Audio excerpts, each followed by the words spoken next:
Hello and welcome back to The Calm in the Complicated. I'm Carrie Grant, and as always, I'm with our resident Cerebra ambassador, Samantha Flynn. Hello, Carrie. Right? Yeah, good, thank you. Are you?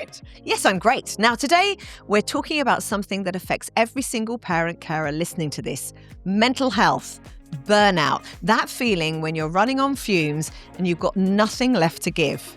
But the world keeps asking for more. Yeah, that. It's the stuff we don't always say out loud because we feel guilty or selfish for even thinking it. But here's the truth. You can't pour from an empty cup, and pretending you're fine when you're not helps nobody. So today, we are going there. We're talking about what burnout actually looks like, why self-care feels impossible, and what you can actually do about it when you're already drowning. And we're very lucky to have Dr. Jane Waite with us today. Jane leads the mental health program at Cerebra, and she's spent years researching the mental health of families raising children with brain conditions. Jane, welcome to the village. Hi, it's lovely to be here today. Thank you so much for inviting me. So Sam and I wanted to start by asking, what does burnout look like? Would we even know if we were experiencing it? Not necessarily, no. So I think one of the myths about burnout is that we imagine that when we get to that point where everything has just become so overwhelming and difficult to manage, that we will just stop. We'll almost go into that state of collapse, and it'll be very apparent to ourselves and to those around us that that has happened. But often families and carers are just silently carrying on day after day, one foot in front of the other. And burnout out creeps up on them. It creeps up on them really slowly. And it can be sometimes that, yeah, you just don't know that something's changed. Something's changed in how you feel, how you might be relating to your child and those around you. The satisfaction you're getting from life has altered. But you just perhaps haven't seen the signs that that's happened. How does that present itself for parent carers? What sort of behaviours might we start to see? What might change for them? Yeah, so I think what some of the signs that you might be starting or be quite burnt out would be a sense of just feeling emotionally exhausted, feeling really tired, and feeling just that sense that things that usually in the past might have been easy to complete, maybe phoning up and making another appointment or getting through the morning routine, have just started to feel like you're dreading them, like you just are. Just that thought of having to go through it again just feels really, really hard. And then related to that, there might be just a sense of being quite numb and feeling quite flat in some way. So perhaps you're not getting the joy that you used to get out of supporting or caring for your child. And that's not saying that you're not enjoying it on some level, but it's changed and it's just not the same as it was. And I think for parents and carers, that brings up a whole host of additional emotions. So it brings up feelings of guilt. It brings up feelings of shame, particularly, if you feel that other people might be evaluating you for that change in how you're approaching caring for your child. And it can leave parents and carers with just a sense of being quite ineffective in some way, and a sense that they're just not able to do things as well as they once could. And essentially, then people just feel like they're trudging on. They're just having to get through the day, day after day after day. And actually, what's happening is that they are simply overloaded. I think what you're saying there, Jane, sounds like, I'm thinking of the families I work with. That sounds like almost every single parent I know, because it is unexpected. They never expected they would be having to fill in 100 forms and deal with meltdowns before they even get the child dressed in the morning, or a child refusing to go to school, or meltdowns when they get home, or them not eating, or them self-harming. And all that pressure on us to remain present, to make, not just in the room, but really attentive to our children. And then perhaps not getting the sleep that we need. I mean, this must be every single parent that we know, right? That has a special needs child or with health issues as well. Yeah. it's incredibly difficult for families, and it's invisible work as well. So not only do families find themselves in these situations where they are managing a whole host of things that they never thought that they would need to manage, um, and it's relentless. There's no end to that. It's day after day after day. Um, but it's often not seen, it's not observed. It happens behind closed doors. Other people might not understand the amount of things that parents and carers are carrying. And so it can be often difficult to bring in external support. And even if there are people around that parent or carer that could come in and help, it might be that the skills that that parent and carer have um, are um, are quite specialist skills. They know their child like no one else. And it can be very difficult to bring somebody in to support when you're not sure that they're going to be able to support your child in the way that they need to be supported. So it leaves families in a really difficult position of um, having to constantly meet the needs of their child, and that's something they obviously want to do. Parents and carers are very motivated to meet the needs of their child, but do that in a way that means that it's never really possible to fully switch off and having to be on high alert all of the time. But then you raise then the offset of that as being isolation, and I think it is a really important thing to be raising, that it is a really isolating place to be. Are there any aspects of your work or that we can draw on to try to reduce that sense of isolation, try to support parents? Lots of the families I work with have found connection with other families over time. Um, but often that process of reaching out to other families through support groups um, has to be it has to be the right time for that particular family. And so for some families, particularly families of children with rare genetic syndromes, they might receive a diagnosis of a condition. There's a lot of uncertainty that comes with that. Um, and it can be difficult to reach out to communities where families know that they're going to meet with families that are going through similar experiences that might be very validating, very helpful, but it also might be really scary and really frightening. So I think timing is really important. But when families attend a support group, their children can just be themselves. They can just be themselves, and they know that other people get that, and that there isn't a need to constantly be reassuring others about what's happening. And that can be a very powerful experience for families in terms of social connection. We talk in our group about being able to describe without having to explain. That sense of we can describe a particular situation that is a present situation without having to explain the entire backstory in order for someone to really get why you've landed in this moment. So we know the problem, we're living with it, but what do we actually do about it? That's where we need some proper expertise. So Jane, over to you. What practical tips can you give us? You have actually also already mentioned the fact that the village is going to be a big part of our help, and I Yes. absolutely concur with that. That will probably be my number one tip. But what practical well-being tips have you got for us? I have a few, but I would like to say by starting with the idea of thinking about self-care. This can often feel in itself like something else that families have to do. I know that a lot of families, their eyes kind of roll when you suggest to them, okay, you might need to do some mindfulness, or actually just take some time for yourself and, go for a nice long walk, take your dog out, watch the leaves, watch the raindrops, be in the moment. And of course, families are like, "Oh, when do I get time to Oh, do that?" irritating. Yeah, where can I fit it in as well? That's the When thing, am I going to isn't do it? that exactly? Yeah. Exactly, and it just sets up families with that a sense that they are failing at something else. They've already got all of these, and families are not failing, by the way. They are absolutely not failing. They're overloaded. They're resilient people who are overloaded, not failing. But it can feel like failure when then you're not placing that sort of self care into your busy regime. So I think any strategies that need to be embedded have to be small. They have to be small things that build, across multiple points of the day. And of course, then the strategies can feel like, well, what difference is that going to make? Because we're talking about these micro moments. But I think it's the cumulative effect of lots of little moments across a day that can really make a difference.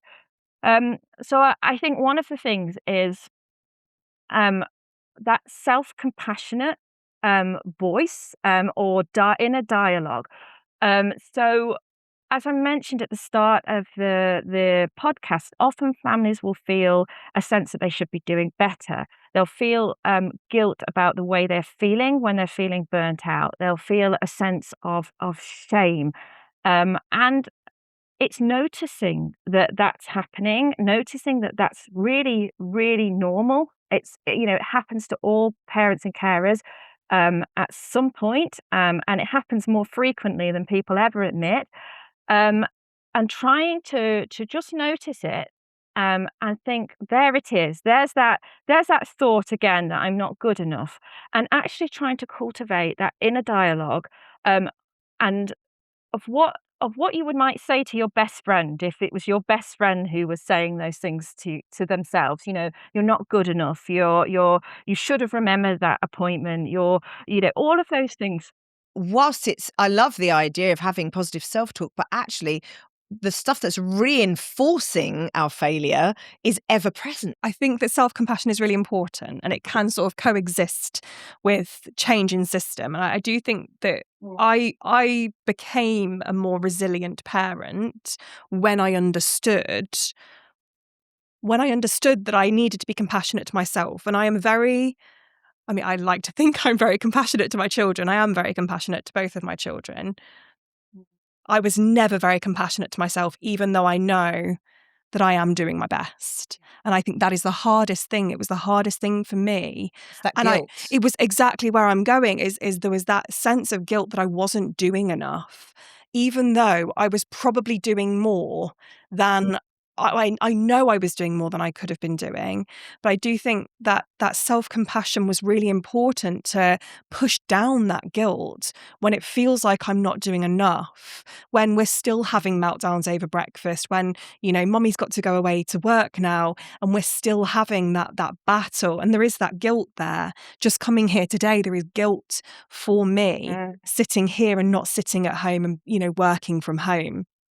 So I think that the way that I combat that is having that self-compassion, and understanding that it's good for all of us. If I am healthy and I am doing something that I enjoy and value, then it's almost sort of trying to fight that little demon of guilt that's sat on my shoulder that's saying, you're a terrible mum. Why are you getting the train this morning? You're a terrible mum.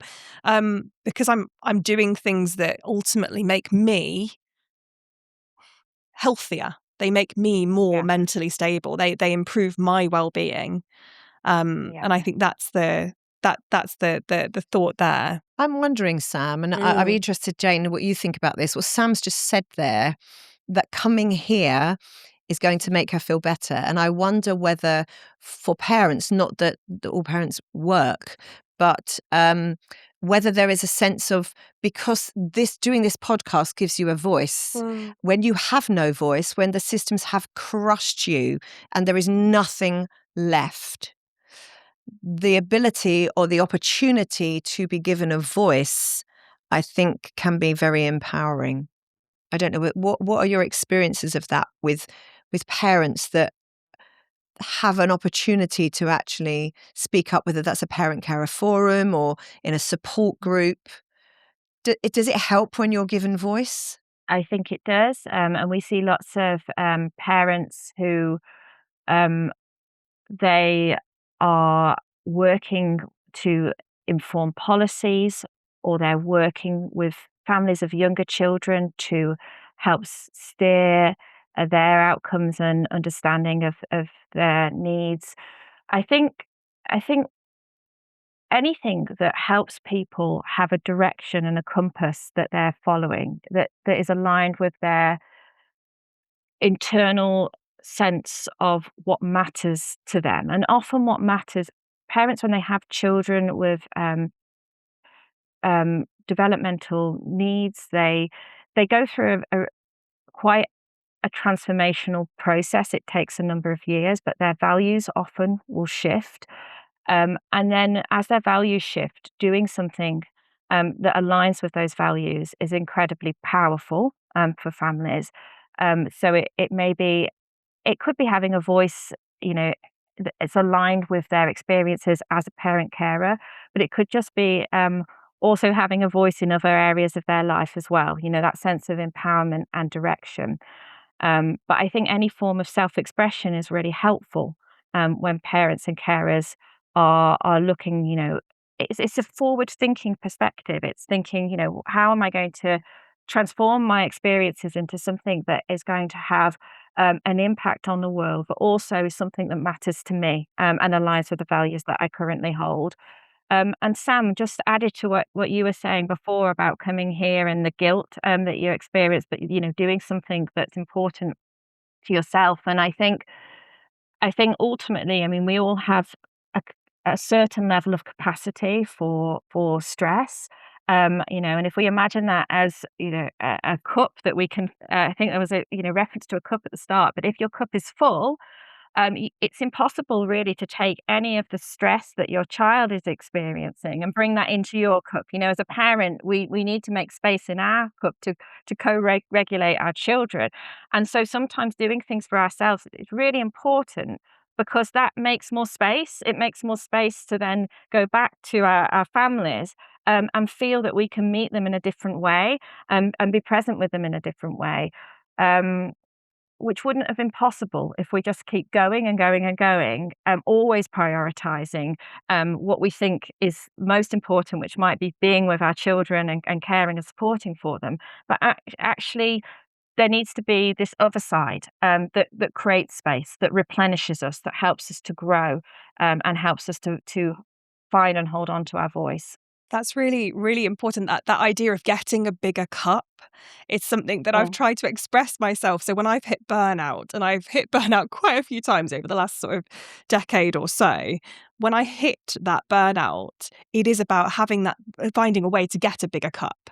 And mm, to almost process that guilt of, okay, I need to prioritize myself, but I need to do that. It's mm. the kind of old adage of putting your oxygen mask on first, isn't it? Yes, yeah, absolutely. Or take something out of the cup because sometimes getting a bigger cup is hard because your cup is full, your cup is as big as perhaps it will ever get. But you need that way of taking something out to create a little bit more space within it, rather than that. Oh, I need to get a bigger cup because if I had a bigger cup, I could just manage all of it. I could manage more. But actually, it's about how do I release some of the pressure? How do I take some things out? When you talk Mm, about releasing pressure, I'm thinking about many of the parents, and indeed myself, have been through situations like where you have a child whose mental health is really struggling.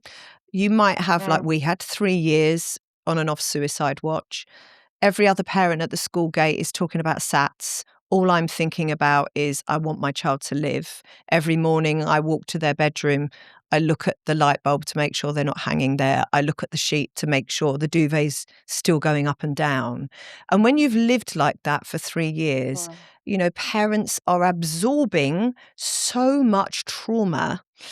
mm. What can we do about that trauma? Should there be some counselling therapy for us? Are those services available freely? There are counselling services that are available through GPs, but they are often quite generic in terms of the quality of the support that you can access.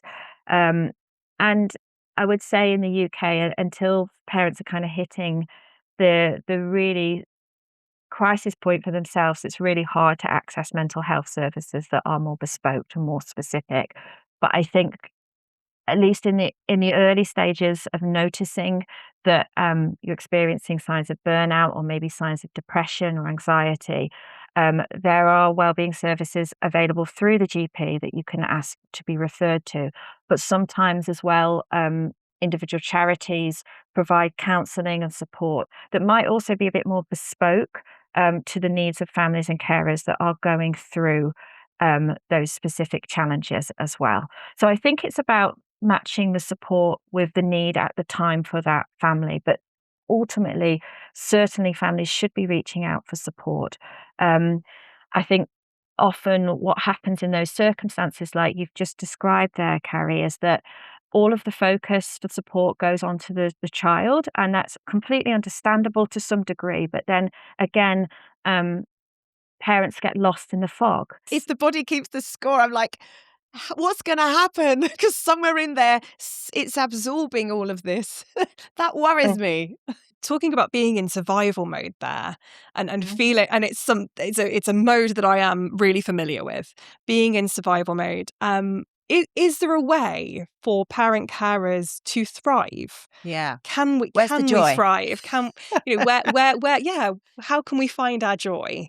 That is a big question. And it's one of those things where to acknowledge how dark it can be, but also hold in the same, it's like a contradiction. You have another hand that is holding that hope and that joy, isn't it? And I think that's so difficult. Yeah, because it's not all doom and gloom. I think that's the thing. No, it's not. It can feel so heavy. It can feel so isolating and just endless. Yeah. But there is joy. And we can feel joy, and our thriving might look different to parents of non-disabled children. Our thriving might look different, but I think there is joy. There is absolute joy in that difference. Small wins. Exactly. Right? Parents talk about, I guess, how ultimately their children. Their experience is one of love, essentially. Of course it is. So, and they have this experience of often being shaped by that caring role, of growing into themselves, of becoming a new version of themselves throughout that experience. And when you look and you speak to parents of older adults, often parents will talk about their children's achievements. They will talk about how it's changed them as a person. They will talk about it as how it's contributed to a whole different life trajectory for them in a way that has felt meaningful and deep. So whilst it's kind of like climbing a mountain, and it's sometimes very, very, very painful, but you stop along the way. So I feel like maybe this is a bit cliche, but you get to see these beautiful views that no one else gets to see as you're walking on that path. And some days are dark and hard and cold, and you're getting battered by the snow and the ice and the rain, and you just feel like this is never ending. And am I even going to make it up this mountain? Am I going to die on this mountain? What's going to happen here? And then somehow you manage to kind of find that way through, whether it's through that glimmer of hope, through some support from somebody else, a friend, a carer, whether it's that inner strength that you find in that moment, or whether it's that ability to say, okay, this has been a bad day, but it's just one day, and tomorrow we'll see, and moving on through to that next day that may come. But there are lots of stories of hope. And so I don't want to leave parents and carers listening with this idea that their lives are just going to be, one constant battle that's really difficult. But it's ultimately it's a mixture of very difficult and sort of very meaningful moments as well. Helping us to grow as parents. I know I am not the parent I thought I would be when I was pregnant, but I am the parent that I want to be, or I'm trying to be every day, the parent I want to be, the parent I know my daughter, my children need. And I do think there are those positive moments, those joyful moments, and so many of them come from looking at life through her eyes and seeing things in the way that she sees things. And we don't always express ourselves in the same way. But for example, children's parties, I find them really overstimulating. She finds them really overstimulating. And she will sit and cling to me. And her experience of that party is not like other children's. I will sit there and in the very early days would feel really isolated because I'm not like the other parents. I'm not on the same trajectory as those other parents. But she was desperate to attend, and she always is desperate to attend. And we leave every kids' party that we go to, and she's just sat with me, watching everything, taking it all in. We leave every single party, and I used to feel so deflated. And I'd say, how was that for you? And she'd go, that was the best time ever. Yeah.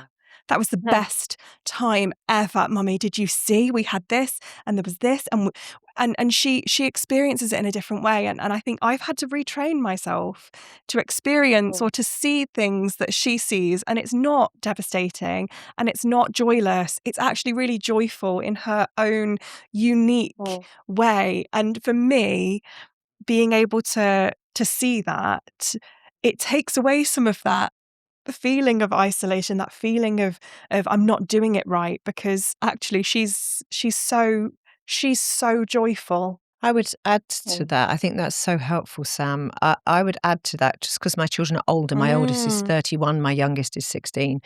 That shift happens. And please keep holding out hope, because shift happens, things change. Sometimes it can go up and down and up and down and up and down. But when I look at the trajectory my children have made across 4 children, I can see shift. I can see those places where I had no hope, and I now see them thriving.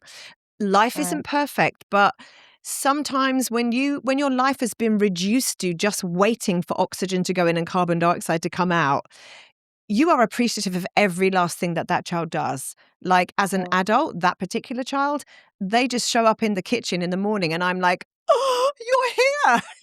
It's like, I just think parents don't have these experiences unless they're in our community. And I think there is huge joy, and there is shift, and there is change. And sometimes it takes a long while for that to happen. But I do think there are wins, and I think we mustn't let go of the hope for those. I really believe that. I believe that, and I've seen evidence of that. And I've seen evidence that in my family, and I've seen that in the evidence of the families that I work with. So we've heard enough from us, though. Sometimes we really need to hear from someone who's walking the same path that we are. This is where we pass the mic to you lot. Today, we've got some community messages linked to their mental health journeys. Here we go. Hi, I am Cami, and I have a little boy who is 7, and his name is Nico, and he has got autism, global delay, severe learning difficulties, and he also went through cancer as a child, but he's now in remission. I also have a little boy who is 2, who is neurotypical, who is causing me the most problem right now. My top tip for parents is carry on going out. I think a lot of parents, especially with children with special needs, are quite scared of going out and exploring and doing new things. When Nico was much younger, I found myself, when he'd finished his finished his chemo, I found that I was a single mother. And for me, the hardest thing was that I would go through days without speaking to people. And it's quite isolating. So I made sure that I was always out with Nico. And I think that really helped him discover the world. And it also gave me pockets of normality. Obviously, I'm really aware that it can be really hard. And I've had moments where I've had people staring at me and talking about my child who's having a meltdown in the corner or stimming loudly. But I think the more I've done it, the more I'm less aware of the people around me, if that makes sense. Thank you, Cami. That was really helpful. And I noticed that Cami said about the additional layer that goes on top when you are a single parent. What's it like for single parents, Jane? Well, from the experience of what parents have told me over the years, is it's just really, really hard, isn't it? I mean, ultimately, you're holding everything, and there's no space to just simply say to somebody else, can you just take over for a moment? Can I just have a 5-minute break? So you're at capacity a lot quicker as a single parent, and that's where those communities and where those connections with your friends and the people that you can reach out to becomes so much more important. But also single parents are also under more financial strain often as well. So there's fewer resources to draw on. But there is hope, as we've just heard. And I think it's about that kind of when you're by yourself, the desire to shrink and to kind of protect and to for your world to come in around you is stronger. And we do know that when parents do that, it in the long run, it's not great for their mental health. It's not great for their child's mental health. So I suppose that advice that we've just heard is so key. It's about, well, even if it's getting out just for a few minutes each day, even if it's just engaging with an activity that you used to enjoy, but for a shorter amount of time, keep doing those things and keep that connection with who you were and who you are. It's not that makes it sound like who you're turning into and who you're developing into. Becomes even more important. But I mean, there's no silver bullet for single parents. It's just very, very difficult because you've got all of that responsibility and all the uncertainty, and often you're holding that by yourself for a large proportion of the time. Now, Jane, we know that for Sam and I, this is actual respite care being Mhm. here. But Mhm. what about respite care? Is that available through the services? Yeah, so local authorities can provide respite care. And parents will talk about how this can be very difficult in some areas to access. So it can be very variable depending on where in the country you're located. But sometimes it's about the way that those requests are made as well. So this again, it's about getting the support early on from charities. So contact Cerebra, have a number of guides about families' rights, how to access specific services, what letters to send, how to phrase things. Respite can be incredibly powerful to have that, even if it's a day a month or 4 hours every fortnight, where you can then go in and do something that is for you, or just have some time to sleep or to rest. But it's actually being able to access that is often a barrier. So I think making sure if parents are seeking respite care, that they are making it very clear that this is not a luxury. This is an absolute need, and not just needing this because I'm exhausted, but of course that is why you need it, and that's a legitimate reason in and of itself, but because it's essential to be able to continue caring for my child, that I have this respite in place. And asking for and then documenting the level of support and the level of need that you're having to carry day in, day out. So, how many times you're getting up in the night, how little sleep you're getting, and documenting that in a really concrete way so that you've got the evidence to send to the local authority to be able to say, this is what I need, and this is why I need it.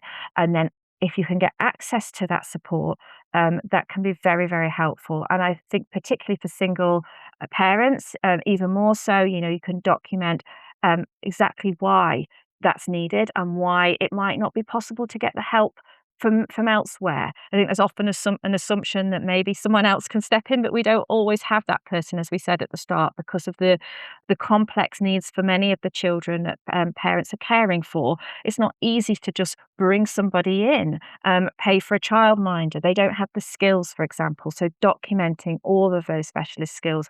Again, this is putting a lot onto parents, but it's really important. But respite care definitely works. We've seen that. Thank you, Jane, and thank you, Cami, for the question. Now it's over to Mirelle. My advice is that in order to be there to advocate for my child, my nephew, and to fight for their legal rights, I need to be on my best game, my top game.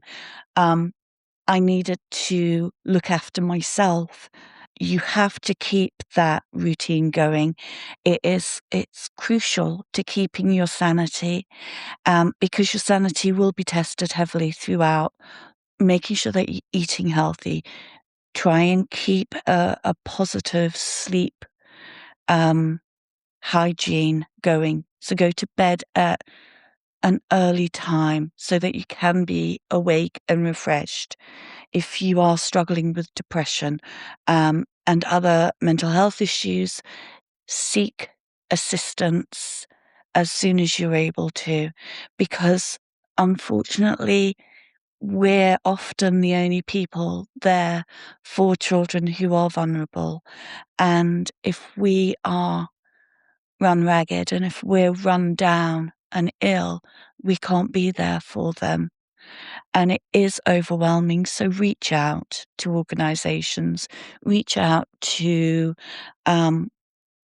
forums that are supportive, and know that you're not alone. Know that you will get through this, and you will be able to manage to get your children through this as well.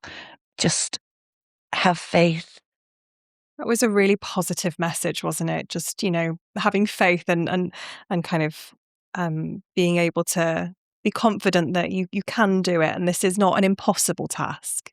I think I'm a massive proponent of outsourcing. If it's something that I don't have to do myself, then I will, if I can, I will outsource it. And it can be as simple for me as getting my shopping delivered. That's for me, that is a massive self-care that I do to myself, that I do not have to go and walk around the shops with 2 children. And I think sometimes it can be as simple as seeking that small bit of assistance. And sometimes it can be, seeing who is there for you. And building it, again, putting the emphasis on us, isn't it? But building that village around us of people we can trust with our children. Jane, we heard from Morel. She sounds like she's really got it down, which is so great and very inspiring. How do we get from day one of burnout to that level of, like, she's so self-aware about sleep, about eating. And I think when you're in that moment of, I can't even move, like, how do we make that first shift? Yeah. So I think the first thing is just working out what you can park and leave till later. Burnout, you are at complete capacity. You're overloaded at that point, and it's really important to take some things off out of the system. So it's not always adding in extra self-care routines, but as Sam was just saying, simplifying wherever possible. So thinking about making simpler meals, it being okay if your child goes to sleep that night in their tracksuit rather than getting changed into their pajamas. It's all right to let a few things slide. And I guess the first thing might just be sitting for 5 minutes and thinking, right, what can just slide? What can I just let go next, just to create a little bit of capacity in the system, a little bit of space. I think parents often will be holding so much in their mind about the past, the present, and the future. And that future they might be projecting to might be 10 or 20 years away. What will happen if X, Y, and Z doesn't fall into place? Who's going to look after my child in the future? If this continues in this way, what will happen? Some of the decisions that need to be made do need to be made, and I'm not saying that families should avoid them indefinitely, because that's not helpful either, but some things can wait. And you can make a date with yourself in the future to revisit those things. But right now, it might be that there are just immediate things, and some of those things can be simplified. And that's okay, and that's good enough. It's good enough. It doesn't have to be the best meal in the world. It doesn't have to be the perfect family evening.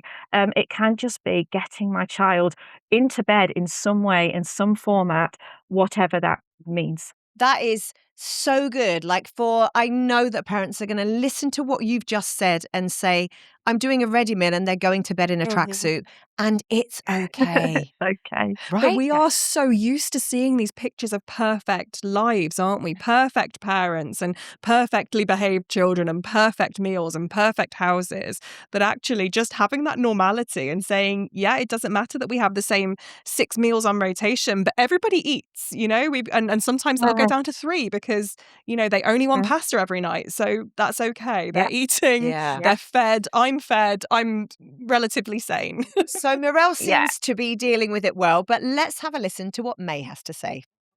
So my name's May. I have two young girls, one 3 and one 5. Isabella is my 5-year-old, my firstborn. So obviously we were really excited when we had Bella. And everything was fine, and she was just like a normal child growing up. And then she started having seizures when she was about 7 months old. And we thought it was just febrile convulsions, and we were told it was just going to be febrile convulsions. It'll be the odd one here and there, and she'll grow out of it. But when she hit her first birthday, she had about 2 or 3 from 7 months old, hit her first birthday, and she had this massive seizure. And then they thought, well, this can't be febrile convulsions. So they put on an anti-epileptic medication. Long story short, the medication worked for a while. And then when she was about 18 months old, she had a really big seizure where they couldn't get her out of it. They had to intubate her, and she was basically out for a few days. And when they brought her around, there was just nothing. And basically the seizure had caused her brain damage. So we were in Alder Hay for about 6 months. Um, and then she came out, and we've just slowly been on recovery since. So from having a normal child, we've gone on this pathway of having a child with special needs following this brain injury. So yeah, we try and lead as normal life as possible, but yeah, we're navigating life with the special needs child and a normal child at the same time, and trying to bring some normality to it. It's really hard about when you think about what advice you'd give other parents, because every person's circumstances are different. I think sort of the blanket advice would be just to hang on in there and take each day at a time. Because I think when you try and think too far in the future and all the what ifs and maybes, I know for me, it makes me sort of really sad and mourn the life that she could have had. Whereas if I just take each day at a time and remind myself, what has she achieved now compared to where she was at 6 months, a year ago? And I find that recording videos and snippets of achievements that she does and looking back on them, it makes me realise and grateful of how far she's come. Get emotional just thinking about it. Wow. That adjustment that May was talking about, and just taking things one day at a time, is that something that you recommend to families? Is that something that that you see very, very often? It's got to be taken as a process. You can't rush these things, and it's something that you have to move through, but slowly. So staying in the moment as much as that's ever possible to do. It's easier said than done, and one day at a time. But also, I think listening to May, giving yourself permission to be able to hold two positions. So the first is the joy that you see in the progress that your child makes every day, documenting that. We know that gratitude, so noticing gratitude practice is just noticing what you're grateful for, what you see, really boosts mental health. So if you're able to spot those things, keep a record, keep them in a journal, and look back at those things, that's fantastic. But related to that as well, there are, I think May touched on this, there are points going forward. There'll be days where your child isn't necessarily doing the things that they would have been able to do if those circumstances hadn't happened. And with that comes grief and loss, and it happens not just once for parents of carers uh, who are caring for children with long-term conditions. It happens at multiple milestones. And so there's this concept of chronic sorrow, whereby you're constantly kind of revisiting these things. And I just want to note that sometimes for parents, when they experience that, it can bring up this conflict, because families feel, I shouldn't feel like this. I should be happy with the child that's in front of me right now, the child that I have, the child that I love, the child that I can see growing. I shouldn't feel this sense of loss alongside the joy. But it's very, very typical. to feel both, and it is absolutely fine that both can exist in you at the same time. And those days, those hard days will come, and those hard days will pass. But allowing yourself to feel, not trying to stuff that down, and really being present with it is important. Dr. Jane Waite, thank you so much for being with us and for particularly what you just said there, just holding the contradiction. Thank you, thank you, thank you. Now, if you'd like to get involved and send us an email or community message, please send it to calm@cerebra.org.uk and we might be able to use it in a future episode. Thank you so much, Jane. Once again, thank you for being here and for all the advice that you've given to us. Thank you. Now, before we go, a reminder that if you're struggling with your mental health, you don't have to do this alone. Visit cerebra.org.uk to find resources, guides, and support specifically for parent carers. And please remember, looking after yourself isn't selfish, it's essential, as we found today. Your child needs you, but they need you well. Take care of yourselves, and we'll see you next time. See you next time.